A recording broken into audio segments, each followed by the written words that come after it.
Aleluia. Parte do Senhor, igreja.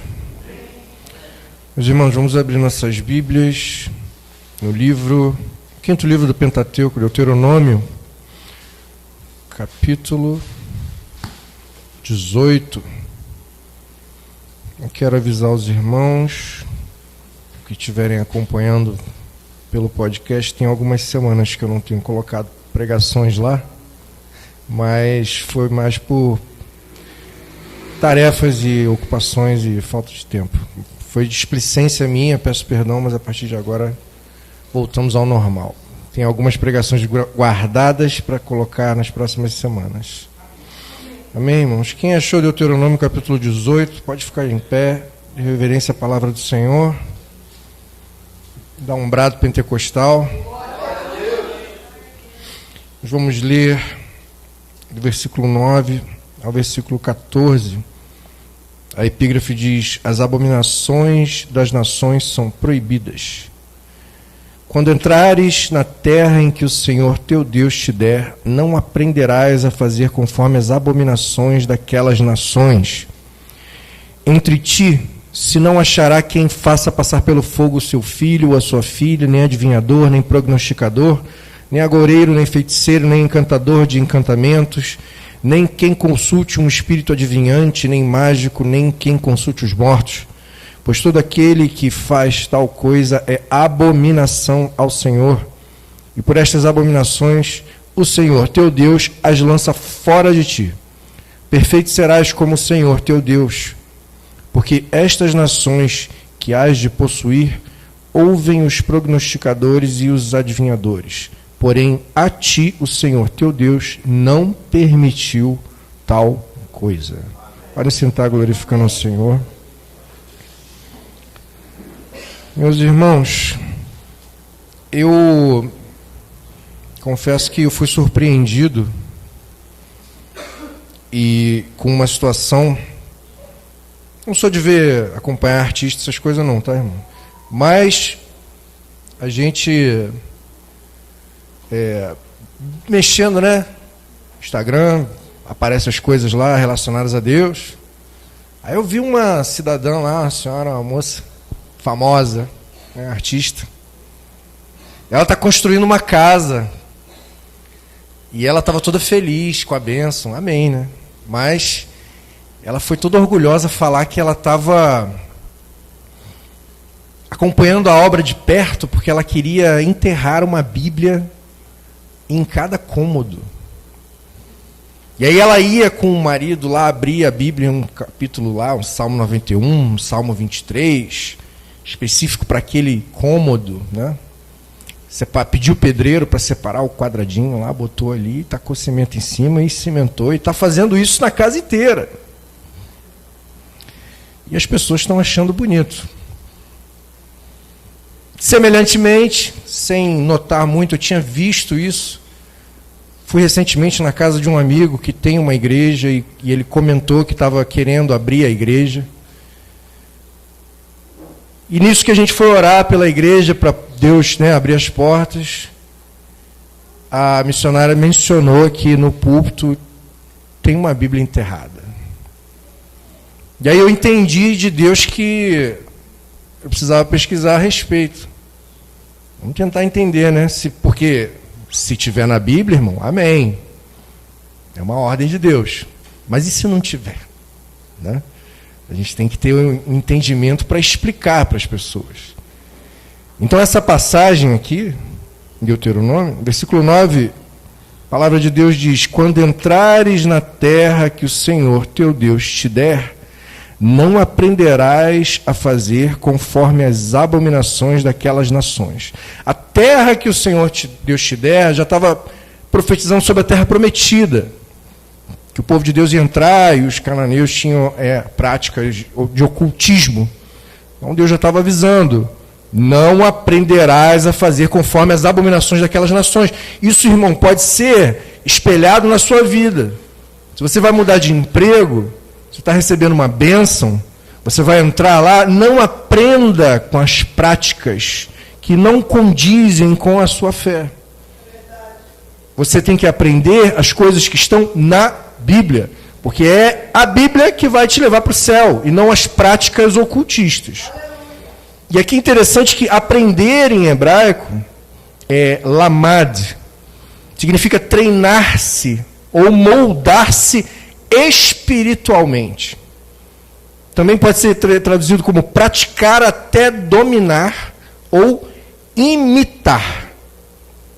Agora, por que lamad significa aprender, significa moldar-se espiritualmente? Porque, irmãos, a definição desse verbo em hebraico diz que você molda o seu espírito quando você aprende algo. Então, veja bem, eu quero aprender coisas do céu. Eu não quero aprender práticas ocultistas. E aí por isso que o Senhor nos instrui a não aprender quando a gente entrar numa terra prometida. E no versículo 10, a Bíblia continua e fala, entre ti não se achará, ou seja, você entrou na terra prometida, não vai aprender com essas práticas ocultistas. E entre ti, ou seja, na tua família, na tua existência, na tua habitação, no lugar que você frequenta, nos teus hábitos, nas tuas práticas, nos teus pensamentos, entre ti não achará quem faça passar pelo fogo o seu filho ou a sua filha. Isso aí é sacrifício de criança, irmão. Então vamos ir um por um aqui. Não pode sacrificar a criança. Nem adivinhador. O adivinhador, irmão, ele tenta definir o futuro sem Deus. É um espírito de adivinhação. A Bíblia é clara em relação a isso. Nem prognosticador. Prognosticador, irmão, são aqueles que leem sinais nos céus. São astrologia, horóscopo, né? É o prognosticador, é o que a Bíblia está dizendo. Nem agoureiro, nem feiticeiro, que eles são nem agoureiro, nem feiticeiro, nem encantador de encantamentos. O agoureiro e o encantador são similares, porque eles são aqueles que se comunicam com o inimigo espiritual. Ou seja, a comunicação com demônios. E aí a Bíblia continua, no versículo 11, nem encantador de encantamentos, nem quem consulte um espírito adivinhante,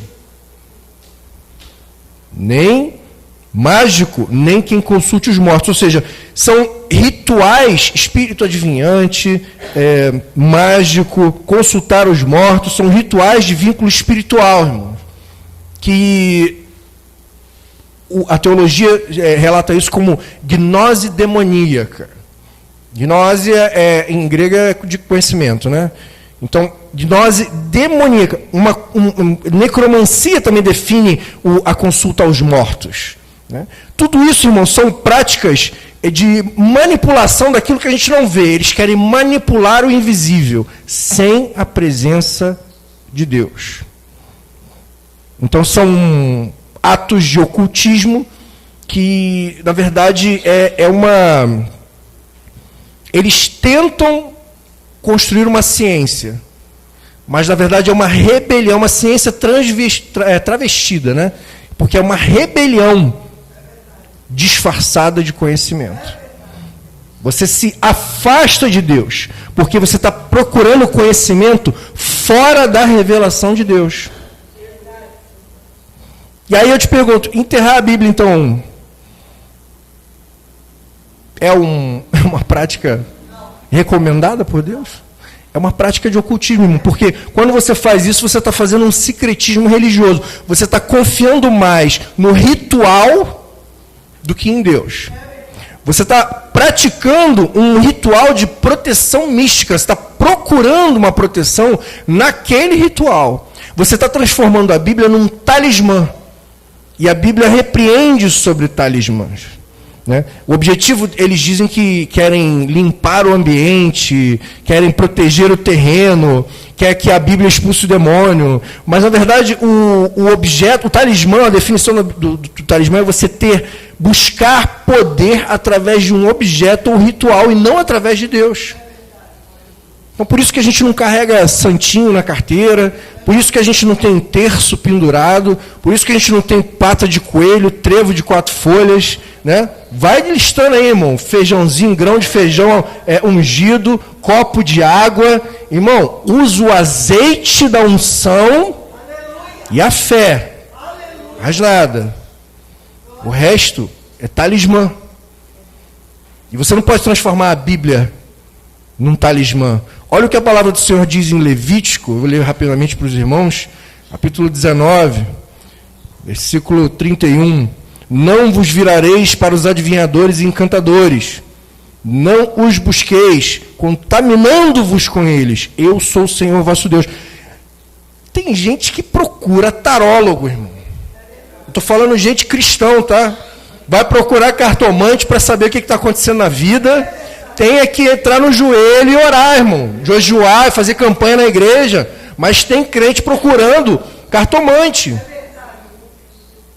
E aqui a palavra de Deus é clara. Não vos virareis. Ou seja, não procure adivinhadores e encantadores. Não os busqueis contaminando-vos com eles. Semelhantemente, irmãos, a palavra de Deus em Isaías, capítulo 8, no versículo 19 e 20, o profeta diz: quando vos disserem, consultai os que têm espíritos familiares e os adivinhos, que chureiam e murmuram entre dentes, não recorrerá um povo ao seu Deus? A favor dos vivos interrogar-se-ão os mortos? Ou seja, está perguntando, se eles estão mandando você procurar conselho, consultar espíritos, essas pessoas elas não estão indo atrás do Deus delas? Então a gente não tem que ir atrás do Deus delas. A gente vai, por acaso, consultar os mortos em favor dos vivos. Eles não têm poder para nada. E aí no versículo 20 diz, a lei e ao testemunho. Se eles nunca falarem segundo esta palavra, nunca verão a alva. E essa parte nunca verão a alva também pode ser traduzido, é porque não há luz neles. Ou seja, se eles não falarem segundo a Bíblia, é porque não há luz neles. Aqui, nunca verão a alva. A alva, irmãos, a gente lembra de Oséias, né, capítulo 6, que diz que no versículo 3, conheçamos e prossigamos em conhecer o Senhor. Como a alva será a sua saída. Quanto mais você prossegue em conhecer a Deus, a alva é a primeira luz da manhã. Como a alva será a sua saída, a saída de Deus à tua vida. Quanto mais você busca, Deus de repente ele vai iluminar a tua vida como a primeira luz da manhã. Como você estando na escuridão, você vê a primeira luz. Então essa é a alva. E aqui Isaías está dizendo que se alguém falar que não seja de acordo com a Bíblia, se eles não falarem segundo esta palavra, é porque não há luz neles. Nunca verão a alva. Agora, sabe por que Isaías fala luz nesse momento? Esse mistério aqui no Salmo 119. Eu já trouxe esse versículo para os irmãos, 105. Ele diz, o salmista, lâmpada para os meus pés é a tua palavra e luz para o meu caminho. Se a gente pegar essa frase inteira, o único verbo aqui é a palavra é. Lâmpada para os meus pés é a tua palavra, é o verbo. E luz para o meu caminho. Mas sabe onde está o mistério aí, irmão? Já trouxe isso numa pregação. O verbo ser em hebraico não é conjugado no presente. Não existe conjugação, estou sentindo a presença de Deus aqui. Não existe conjugação do verbo ser em hebraico no presente, ou seja, não tem verbo aqui, essa palavra é colocada no português. A palavra luz em hebraico é or, se escreve com aleph, vav e resh. São 3 consoantes, ela tem estrutura de verbo. Então, a Bíblia não só é luz na sua vida, como ela se torna luz. Mas ela se torna luz para aquele que a aplica na sua vida. Aquele que proclama a palavra. Aquele que vive a palavra. Aí sim, irmãos, ela se torna luz nas nossas vidas. E como a Bíblia é luz na nossa vida, o que a gente faz com ela? Enterra? O que Jesus falou em Mateus, irmãos? Capítulo 5. Versículo 14, vós sois a luz do mundo. Vós sois a luz do mundo se a palavra de Deus for proclamada e vivida pela sua vida. E aí você se torna a luz do mundo. Vós sois a luz do mundo. Não se pode esconder uma cidade edificada sobre o monte. Nem se acende a candeia. Versículo 15. E se coloca debaixo do aquele. Você pega a Bíblia, aplica ela na tua vida e enterra ela debaixo do teu quarto. Você não pode colocar a candeia debaixo do alqueire, mas você coloca no velador, no lugar mais alto, para que ela dê a luz a todos que estão na casa. Assim resplandeça, versículo 16, a vossa luz diante dos homens, para que vejam as vossas obras e glorifiquem o vosso Pai que está nos céus. Eu não quero esconder a palavra de Deus dentro da minha casa, eu quero esconder ela dentro do meu coração. No mesmo Salmo 119, versículo 11, escondi a tua palavra no meu coração, para não pecar contra ti. Você começa a emanar essa luz e você quer enterrar ela debaixo do...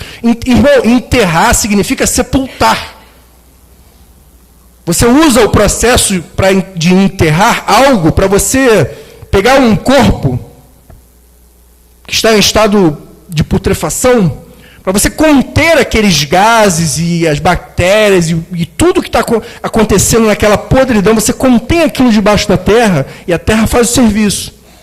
Transforma em cinza. E no retorno do Senhor, a terra e o mar devolverão os corpos. E aí você vai pegar e enterrar a Bíblia. É um processo de sepultamento.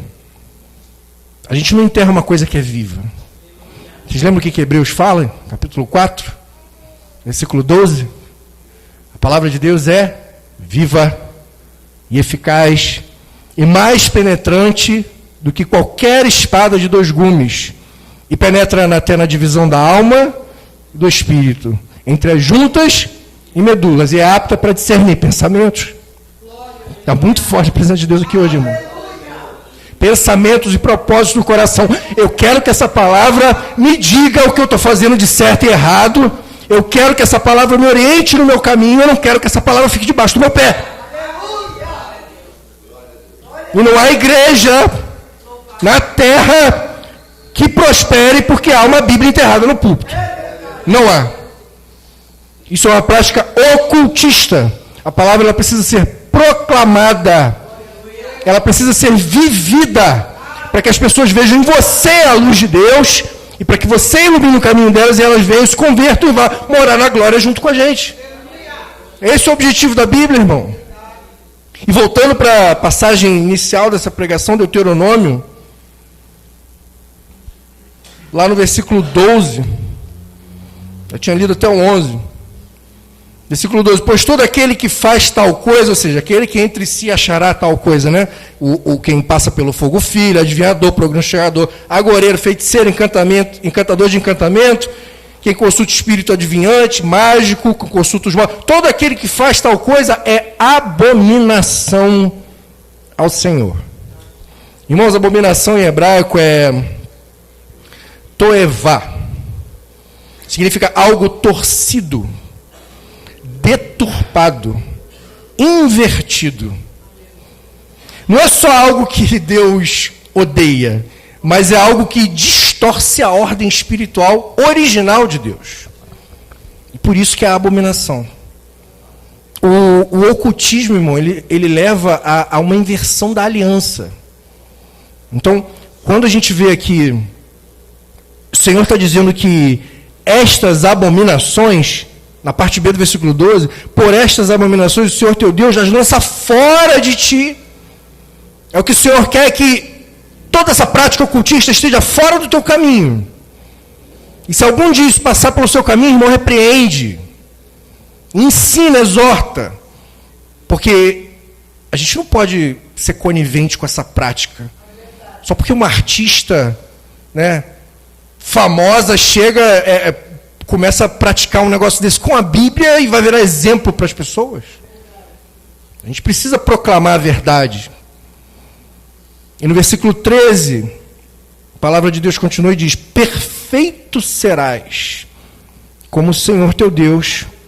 Ou seja, perfeito aqui em hebraico é tamim, significa inteiro e íntegro. Na verdade, o próprio oposto de tamim, em hebraico, significa fragmentado. E é tudo aquilo que o ocultismo faz, né? Vamos dividir a sua alma em chakras. Esse chakra aqui é para você, né, desestressar. Esse aqui é para você tirar a dor da coluna. Aquele ali é para você falar com o seu cachorro. Esse aqui é para você falar com a planta. Tem um chakra para cada coisa, irmão.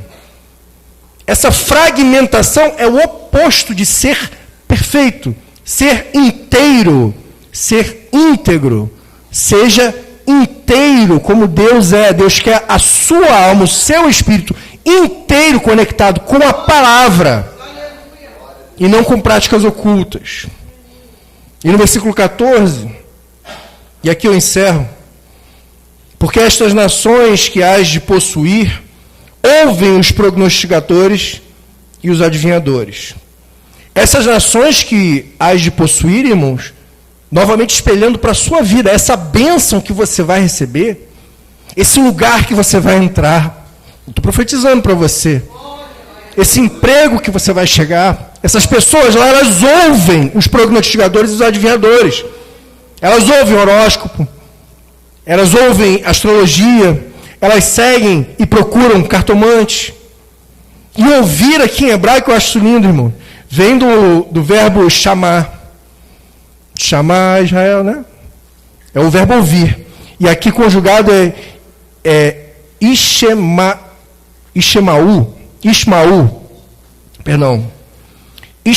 que é o conjugado aqui nesse momento.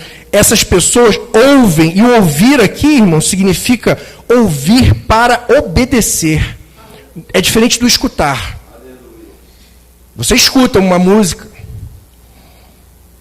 Você também pode falar sem querer, eu ouço essa música. Está tocando a música lá longe, eu estou ouvindo.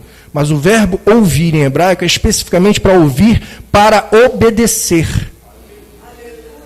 Essas pessoas, elas ouvem os prognosticadores e os adivinhadores, elas obedecem os adivinhadores e prognosticadores. Mas nós obedecemos ao Senhor. E a parte B diz, porém a ti o Senhor teu Deus não permitiu tal coisa. Nós não temos permissão para ouvir, para obedecer. Tarólogo, adivinho, espírita, porque eles consultam os mortos, né? Aqueles que fazem sacrifício de criança, aqueles que adivinham, bola de cristal, irmão, botou o turbante, já viu. Não é para adivinhar o seu futuro. Seu futuro está escrito na palma da mão do Senhor, desde o momento que você foi criado. E Ele vai te guardar e te guiar até que você alcance a promessa de vida eterna na glória. Mas com conhecimento bíblico. E na Bíblia, irmão, creia, não há nenhum profeta que enterrou pergaminhos, os rolos da lei.